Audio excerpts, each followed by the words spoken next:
The Lantern-Keeper of Wren Hollow, a short story. Chapter 4.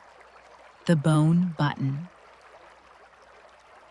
The button weighed almost nothing, and yet sat in Anna's palm with the authority of a stone. Bone, worn soft by thumb and time, carved with a star so faint she had to tilt it to see the lines. When she closed her fingers, it was warm.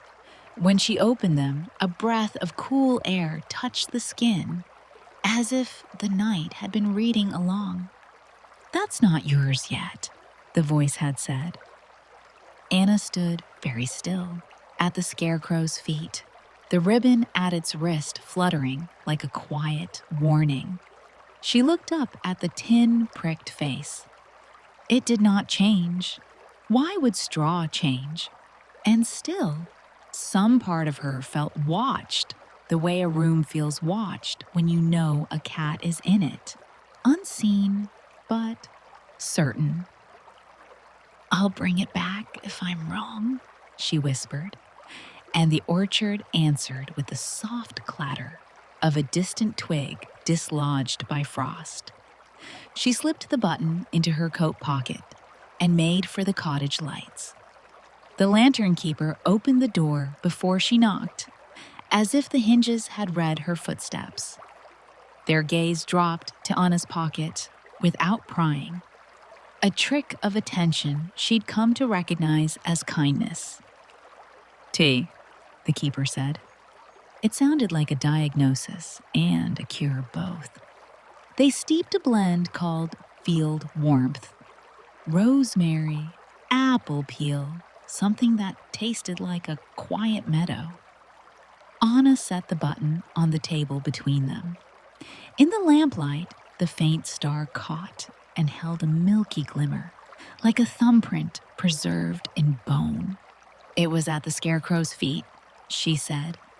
And then a voice, close as a breath, told me it wasn't mine. It didn't feel threatening, just certain. The keeper turned the button once, twice, stilled it with a fingertip. "Borrowed things," they said. "The hollow thrives on them. Lanterns borrow light from kindness. The river borrows flint from hills and returns it as smooth as marble stones. People borrow courage until it becomes a habit. A button, though?" Their mouth tilted. "A button keeps things together. If one goes missing, something else may come undone." Anna felt the jitter in her chest ease under the plainness of that image. "What does it belong to?" "Once," the keeper said, "people left small items at the scarecrow when they were afraid to bring their worry to bed. Buttons were common. So were cherry pits, folded notes, the last seed from a packet. The scarecrow is very good at holding what would otherwise rattle the night." They paused. "But this star carving, that isn't common." Anna leaned closer. Now she could see, faintly, that the star had 6 points, one arm slightly longer than the rest, not unlike the tin stars pricked into her porch lantern. "It's a wayfinder mark," the keeper said softly. "Old habit in Wren Hollow. You'd stitch it under a collar or carve it into a button before a long season. A way to remind yourself how to find your way home. It doesn't point north. It points toward what you've promised." "Who promised what?" Anna asked, throat tight with a feeling she didn't have a name for. "We'll find out." The keeper set the button on the open iron lantern in the shallow dish where water sometimes waited. No water tonight. Only the memory of light. "We'll read by lantern." Anna breathed slower. The keeper's finger hovered a moment over the dish. The faintest glow passed through the metal, like a cat through a room, seen from the corner of the eye, unstartled and unstartling. The button warmed under that suggestion of fire. "Tell me what you see," the keeper said, "not what you think you ought to see." Anna listened. The lantern's glass reflected her own face, which made her kinder to it. The star's arms seemed to tilt. One point lifted, the longest. The others waited. She saw, no, felt, the give of cloth under strain. A paring knife cutting thread, a sleeve being turned to mend a seam already neat. Beyond that, willows, a whole field of them, wind through the boughs with no sound, just the sight of motion, the dream Samuel had described. And a ribbon, blue as the one tied to the scarecrow's wrist, sinking through water without sinking all the way. It hung there, a line caught on a current's memory.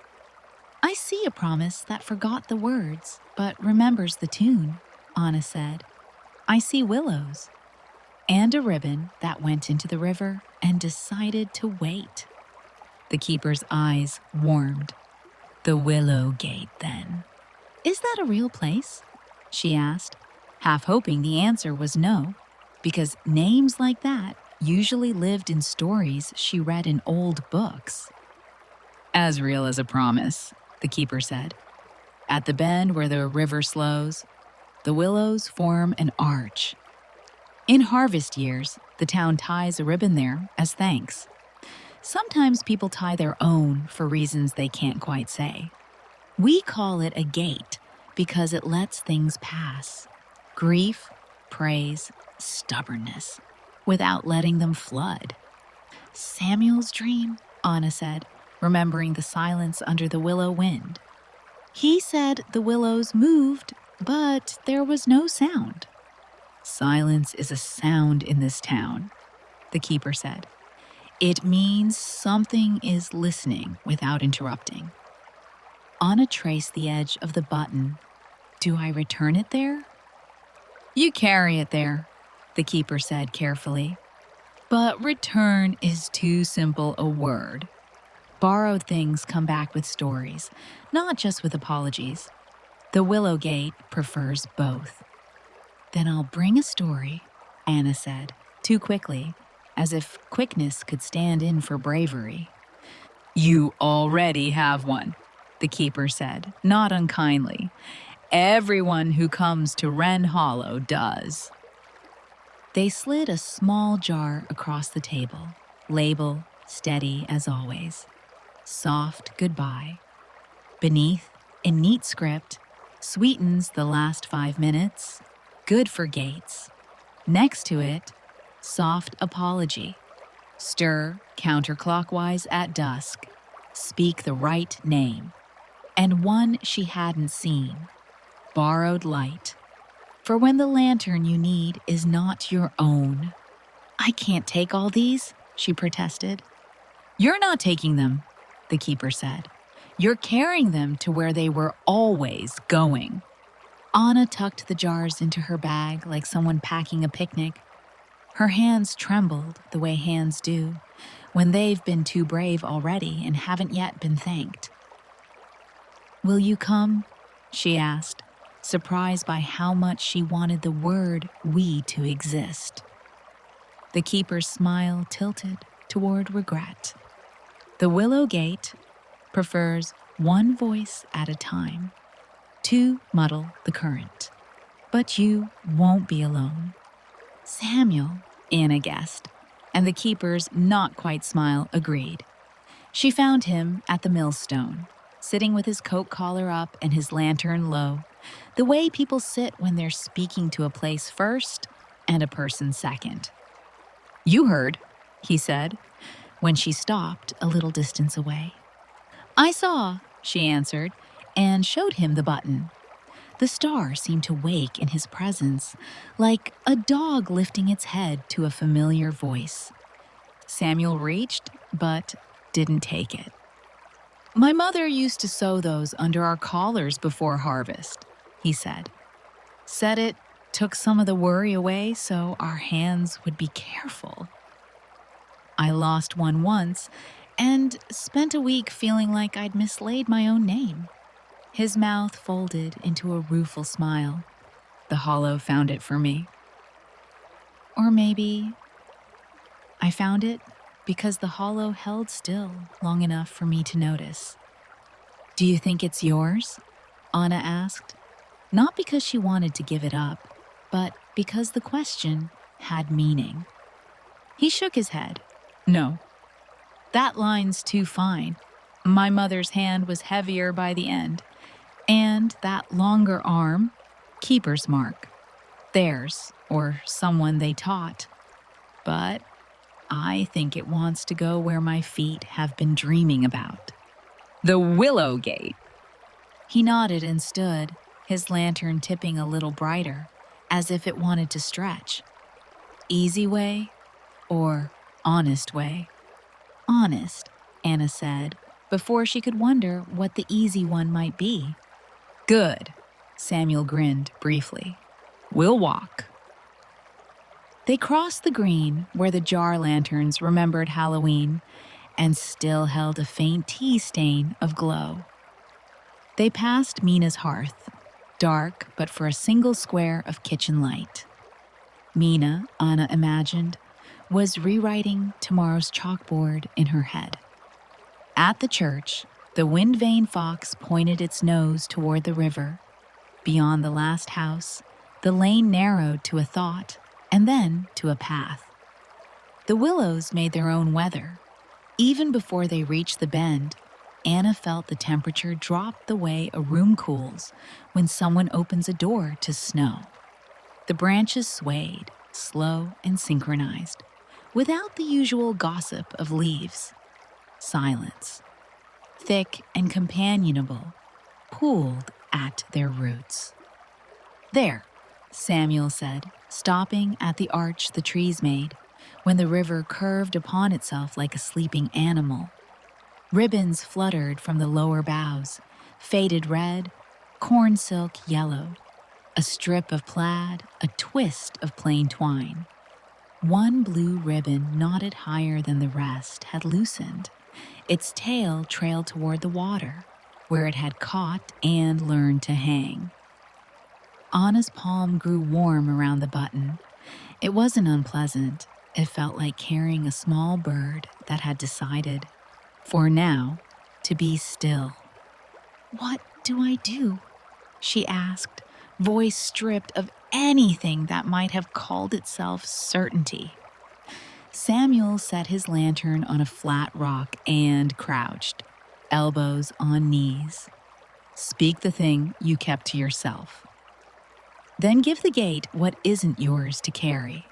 Then tie something down so the water remembers you were kind." She laughed helplessly. "That's altogether too much and exactly the right amount." "We can take turns," he said. "The river likes listening better than being told." She took the jar labeled "Soft Apology" from her bag, measured the spoonful with shaking care, and stirred her thermos counterclockwise. The scent rose, pear and something like rain on old canvas. She said the right name, the one she'd not said out loud in months, and felt the word expand in the air like bread that had been waiting for warmth. "I'm sorry I made you the keeper of my worry," she said, to the river, to the willows, to the sky that had stayed at a distance out of courtesy. "It wasn't fair. I am learning to keep it myself. And sometimes," she almost smiled, "to set it down at the feet of a straw man who listens." The willows inclined their heads. The silence changed flavor, lighter as if a room had been aired. Samuel took out a small pouch and emptied 3 apple seeds into his palm, old habit written in the easy way his fingers closed. "I'm sorry I didn't stay," he said to the arch, voice hoarse, not with sadness, but with use. And I'm not sorry I left. I can carry both. The river accepted this without comment. Anna took the button from her pocket. The star gleamed once, caught the lantern's reflection, and held it like a memory. "What aren't you mine to carry?" she asked, not of Samuel, but of the town and the gate and whatever had whispered in the orchard. The answer did not come as words. It came as a rule remembered. Borrowed things return with stories. She understood, as precisely as a stitch pulled through the right hole, that the button story wanted a bridge. The scarecrow, the ribbon, the lights, the way the orchard had leaned toward her when she tied the knot. It needed completing, not relinquishing.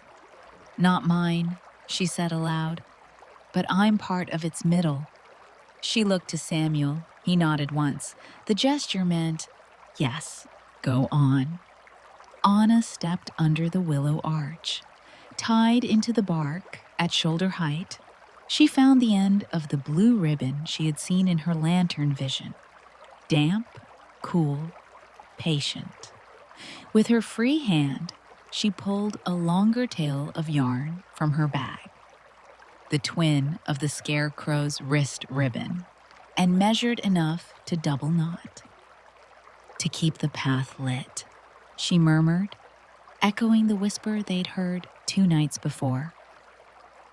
She lifted the button and set it against the ribbon, then threaded the yarn through the 2 small holes, anchoring bone to blue to willow. The button lay there like a sleepy star, remembering the sky. The willows shivered, just once. The river's surface smoothed, not slow, sudden, like a thought that finally found its sentence. Lanterns woke along the bank in careful sequence, each one lighting the next with the softest insistence, until the bend glowed like a necklace worn by the night. Anna blinked and realized the silence had gone deeper, not empty, but full of life. "Listen," Samuel said. She did. Through the hush came the faintest rasp, straw on bark, a careful unleaning, as if a figure who had stood a very long time were shifting 1 foot to make room for blood that no longer belonged to him. "Keeper?" Anna whispered, not looking away from the button, which now seemed to know its job. The Lantern-Keeper was not there, could not be, not at the gate. But she felt the idea of them, the way you feel a porch light even through closed curtains. Something moved upriver, not a person. No crunch of frost, no scuff of boot, not an animal, no splash, no snort. It was the sense of a pause, ending. A light, brighter than the others, began to gather itself from the dark in the center of the bend, not separate from the river, but drawn from it, as if the water had been saving brightness for a polite hour. It rose, slow as a lantern, hoisted by a hand that does not rush. Within it, for the breath of a heartbeat, Anna saw tin, pricked holes making the suggestion of a listening face, then willows, then the long arm of a 6-pointed star. Samuel stood, his lantern answered with a glow like agreement. "You've done it," he said, wonder loosening his voice. "You called it to the gate." "I didn't call anything," Anna said, though her hands shook with the thrill of having been useful to the night. "I only buttoned a story to where it belonged." The bright shape wavered. The willows leaned closer. The ribbon tugged once, twice, like a pulse. "Now what?" she asked. Samuel looked at her, and there was gratitude in the look, and the comfortable knowledge that some questions only get asked so a town can hear itself answer. Now, he said, you listen for the name it wants to give back. The light swelled. The river held its breath. Behind them, from the direction of the orchard, another sound began. Not footsteps, not wind, but the hush of rows making room, the feeling of a path being cleared. Anna turned, heart steadying itself the way a paper boat steadies when the current finally figures out what it's about. Far off, at the top of the pale stone path, a figure had appeared. Hat low, shoulders square, not Samuel, not the keeper. It paused, as if deciding whether to enter a story already in motion. The button warmed against the willow, the ribbon pulled, firm, like a hand taking another. The figure took a step. The lanterns along the bank lifted their glow in greeting, and the river, the whole bend of it, opened its mouth to speak. And that brings us to the end of this chapter. If you enjoyed the story, don't forget to like and subscribe, and tune in next week for the continuation of the tale. See you next time.